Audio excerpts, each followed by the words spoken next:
Ini kisah nyata. Ada adik kakak. Saya sebutkan adiknya sajalah, yang kakaknya tidak perlu saya sebutkan. Tapi nggak apa-apa saya kisahkan. Ya, saya ralat, saya kisahkan. Ini sangat populer kisah ini. Dan ini kisah nyata, bukan direkayasa. Dia ada dua adik kakak. Yang kakaknya ahli ibadah, ahli taat, adiknya ahli maksiat. Bahkan tidak tanggung-tanggung. Yang adiknya ini, maaf Bu ya, maaf, punya rumah bordir Pak. Yang kakaknya ahli masjid. Satu ahli taat, dua ahli maksiat. Perhatikan bagaimana setan datang pada setiap hamba untuk bermaksiat. Dan perhatikan bagaimana hidayah Allah menyentuh kemuliaan untuk kembali kepada Allah. Kepada ahli taat ini setan datang. Lihat kalimatnya. Kamu ini sudahlah. Ibadah sudah banyak, ke surganya sudah cukup, bekalnya sudah lebih bahkan. Kenapa kamu tidak merasakan bagaimana maksiat itu bisa berjalan? Kamu nggak punya pengalaman maksiat kan? Taat, terus taat. Kalau tidak mendapatkan pengalaman maksiat, bagaimana merasakan indahnya taubat? Wah, kalimatnya bagus sekali.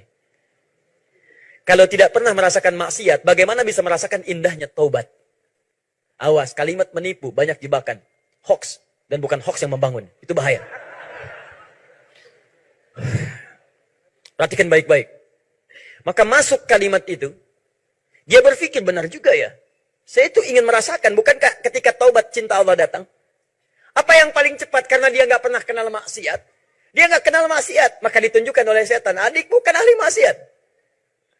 Maka datanglah ke tempat adikmu sekali-kali, datang kunjungi dia, kerjakan maksiat, setelah itu engkau taubat. Bukankah engkau dekat dengan Allah? Bukankah orang yang dekat dengan Allah cepat mendekat kepadanya?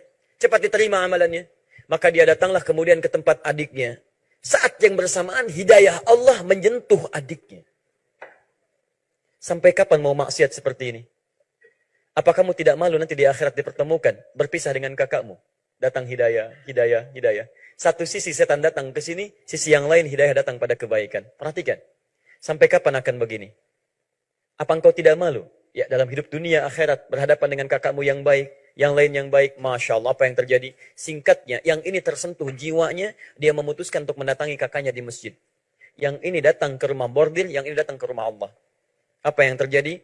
Cuma qadar Allah tidak bertemu di persimpangan jalan pada jalan yang sama. Yang satu lewat jalan yang A, yang satu lewat jalan yang B. Ini pembelahan jalan, ini misalnya tempat yang masjid, ini rumah maksiat. Yang satu lewat sini, yang satu lewat sini. Ketika datang ke masjid, dia tidak menemukan kakaknya. Sedang di luar, tidak tahu dia kemana. Begitu masuk ke masjid, dia menangis melihat rumah Allah. Dia berwudu, bersimbah di situ, dia tangisi dirinya. Taubat dia di situ kepada Allah Subhanahu wa taala. Lalu apa yang terjadi? Dalam posisi dia sujud. Dia bangkit. Dia memohon ampunan pada Allah. Rabbighfirli, Rabbighfirli, Rabbighfirli. Minta ampun mengingat dosanya. Dia sujud lagi. Kakaknya saat yang bersamaan datang ke tempat ini. Karena dikenal sebagai kakak dari adik yang tadi. Diketahui kemudian. Maka disambut dia dan sebagainya. Mereka keheranan. Dia mencari adik. Singkatnya dilayani di situ. Begitu bermaksiat pada saat itu. Dalam sujud yang kedua adiknya. Ini sedang bermaksiat, terjadilah gempa bumi. Saat gempa itulah masjid hancur, ini hancur. Bangunan atasnya. Ini meninggal tertimpa bangunan masjid yang adiknya tadi. Dalam keadaan sujud. Rabbighfirli, sujud, gempa, hancur, meninggal dalam keadaan sujud. Yang kakaknya meninggal dalam keadaan maksiat. Saya sampaikan kepada Anda, kita ini suatu saat akan pulang. Kita pasti wafat. Anda tidak bisa memilih kapan Anda wafat. Tapi Anda bisa berikhtiar menjadi orang baik saat wafat. Bukankah Anda ingin husnul khatimah? Jika Anda ingin husnul khatimah, maka bayangkan setiap mengerjakan maksiat, rasakan saat itu Anda akan meninggal. Demi Allah saya katakan Anda akan terjaga dari maksiat. Antum yang ditawari pekerjaan buruk di kantor antum, rasakan ketika mengerjakan Anda akan meninggal pada saat itu. Apa faedahnya Anda ikut ta'lim, ikut salat baik dan sebagainya, Anda meninggal dalam keadaan maksiat. Ibu yang sedang nonton tayangan yang tidak baik, mendengar gosip dan sebagainya, bayangkan diwafatkan pada saat itu. Tinggalkan semua itu.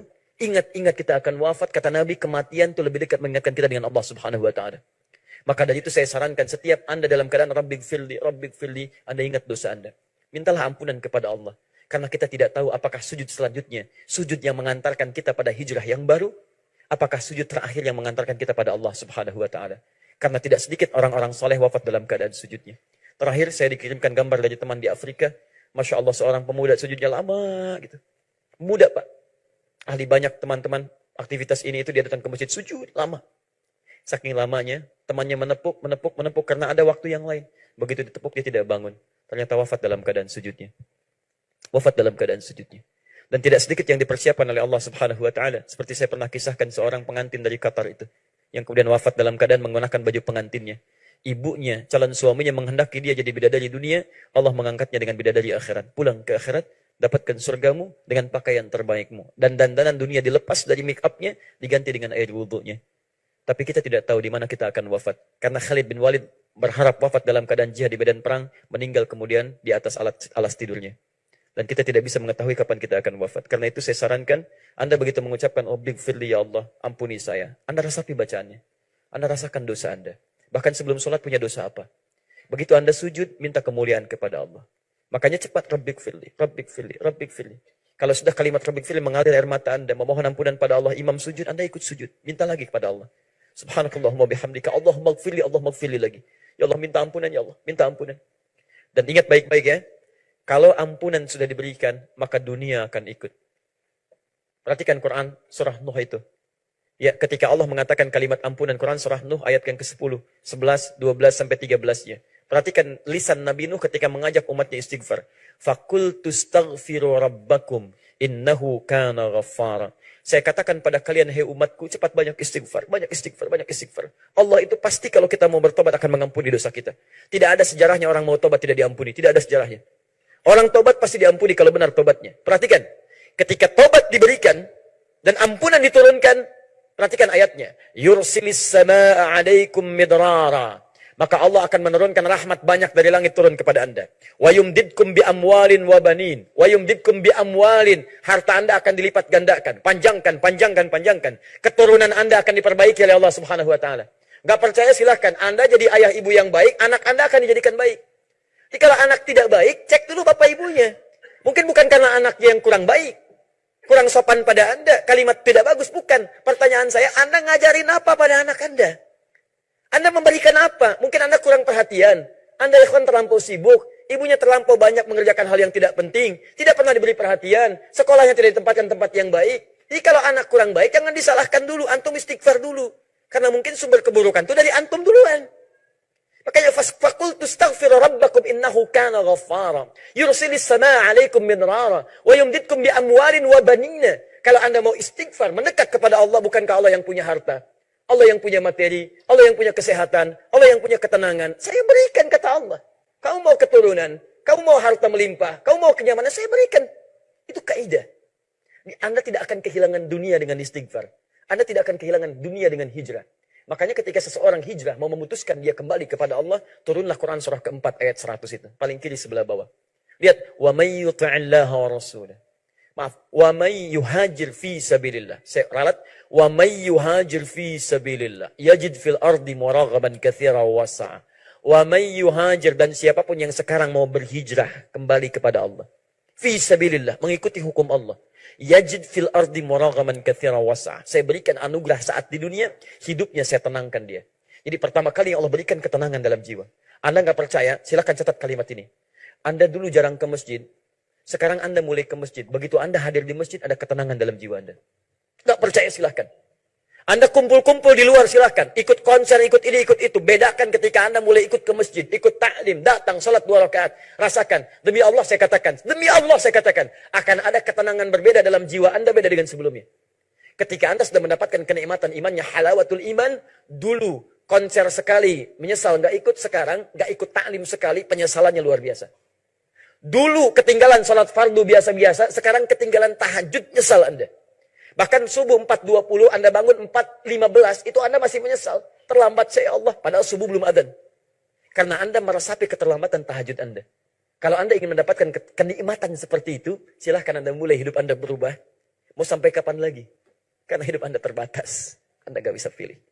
Dan yang kedua, muraghaman katsira. Ini janji Allah. Kalau Allah sudah berjanji, gak mungkin diingkari. Quran surah 3 ayat 9. Innallaha la yukhliful mi'ad. Allah tidak akan mengingkari janjinya. Kata Allah, saya berikan rezeki berlimpah padanya. Tinggal apa yang mau Anda pilih dari rezeki itu. Karena dia terbagi 4 bagian. Ada rezeki tenaga, ada rezeki pengetahuan, ada rezeki kedudukan, ada rezeki materi. Anda pilih di antara 4 ini. Semuanya ada. Kalau tenaga, jadi seperti Bilal. Pakai tenaga Anda. Untuk adzan, untuk sholat, untuk ibadah. Kalau rezekinya materi, lakukan seperti sahabat Utsman bin Affan, Abdurrahman bin Auf. Dia jadikan harta mengantarkan ke surga. Jangan jadi seperti Korun. Kalau rezekinya kedudukan, seperti Nabi Sulaiman, seperti Nabi Yusuf. Hadirkan kebaikan-kebaikan. Karena yang buruk sudah ada, namanya Fir'aun. Ya, kalau rizkinya berupa pengetahuan, jadikan seperti Ali bin Abi Thalib. Ulama-ulama yang lainnya. Tanamkan, karena di situ pahala Anda mengalir. Kalau Anda ingin gabungkan keempat-empatnya, jadilah seperti tuntunan Nabi Muhammad SAW. Karena beliau menggabungkan keempatnya. Tenaga beliau keluarkan, jihad baris terdepannya. Amalan beliau sampaikan, jadi pengajar yang luar biasa. Mohon maaf, hartanya beliau sedekahkan. Dan dengan kedudukannya membawa kepada surga bagi umatnya. Bahkan dalam keadaan demikian beliau masih katakan, saya tunggu umatku. Itu luar biasa. Dan tidak memasuki surganya kecuali menunggu umatnya. Muhammad SAW.